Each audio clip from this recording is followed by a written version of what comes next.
Good morning, Miss April Joy. Good morning, ma'am. Okay, Miss April Joy, can you tell me about yourself? I'm April Joy Nasitan Pasqua. I am 32 years old and I am married to Danilo Gallo Pasqua.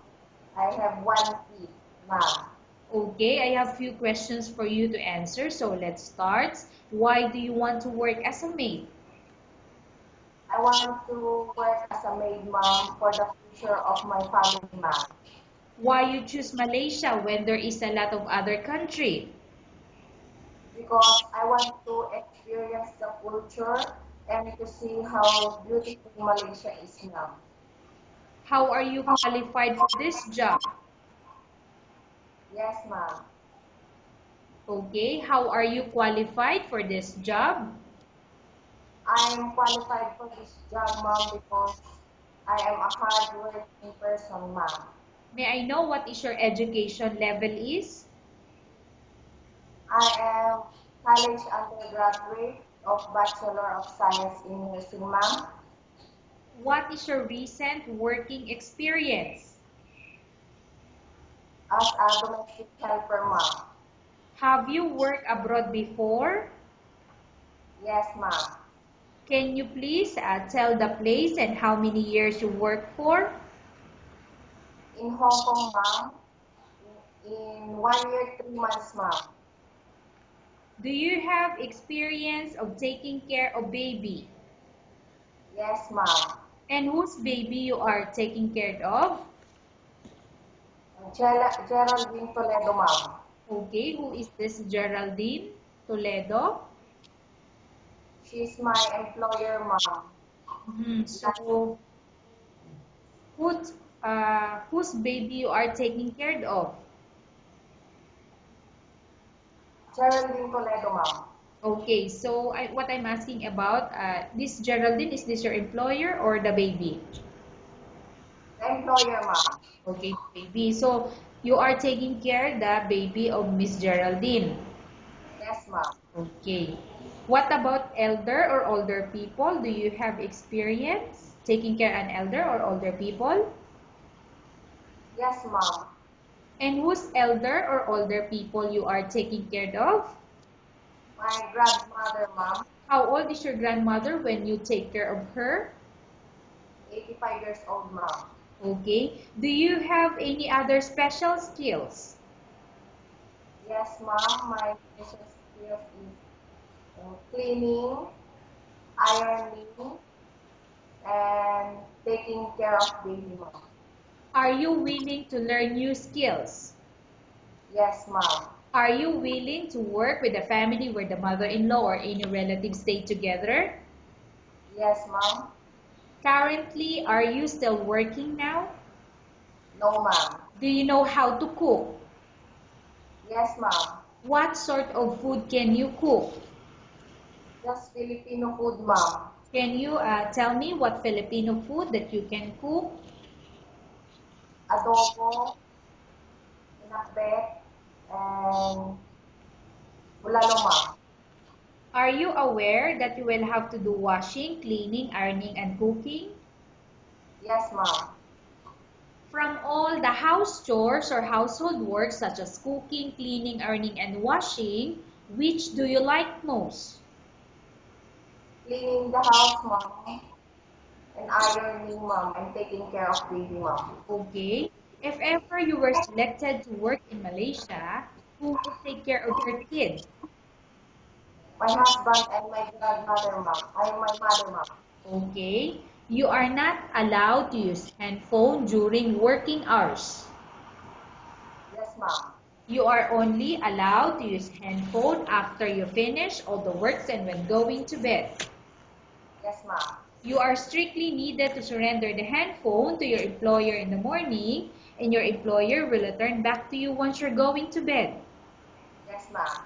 If ever your employer finds out that you're abusing your handphone and it's affected your work performance, your employer will confiscate your handphone and you're not allowed to hold it anymore. Instead, your employer will allow you to call your family 3 times in a month.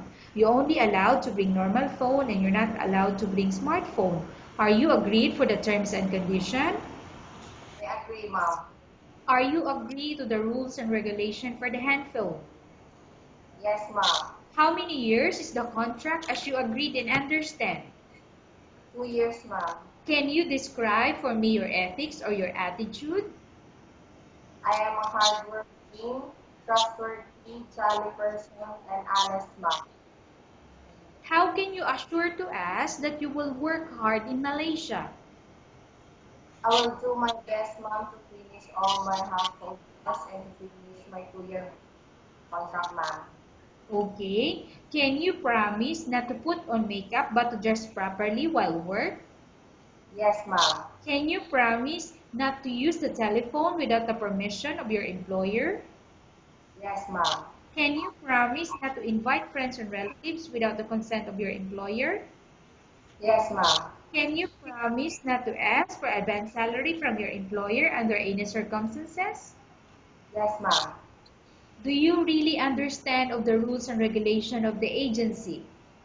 I understand, ma'am. Do you pay any placement fee for you to come to Malaysia to work as a maid? No, ma'am. Do you have any history of sickness, example breast cancer or any other illness? No, ma'am. Do you suffer from any skin diseases, allergy or physical defect? No, ma'am. Have you suffered from any serious illness? No, ma'am. Have you undergone any operation? Yes, ma'am. May I know A the operation you underwent? a cesarean section, ma'am, year 2005, ma'am. Okay. Are you medically fit? Yes, ma'am. Are you in any medication? No, ma'am. Do you smoke? No, ma'am. Are you allergic with any food? No, ma'am.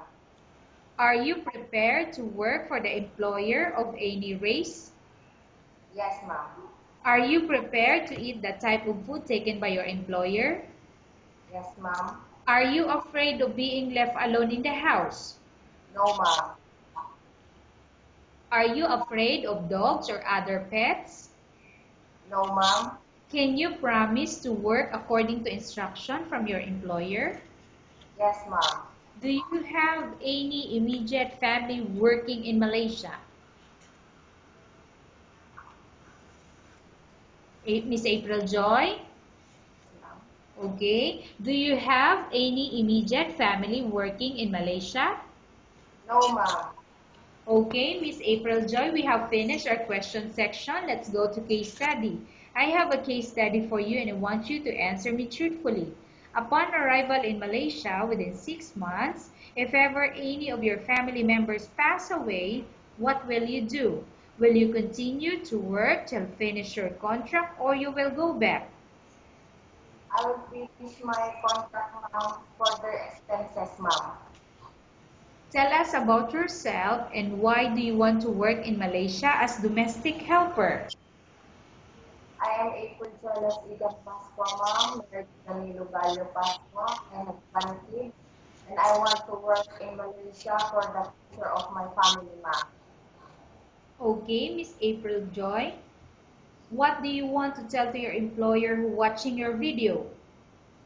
Yes, ma'am. Thank you for that very good interview, mom. And I'm hoping that you will choose me as your helper. And I will do my best and I will assure you that I will do my household chore. And to finish my 2-year contract, ma'am. Thank you. Okay, Miss April Joy, we will update your agency if there's any selection made with the employer. Thank you, ma'am.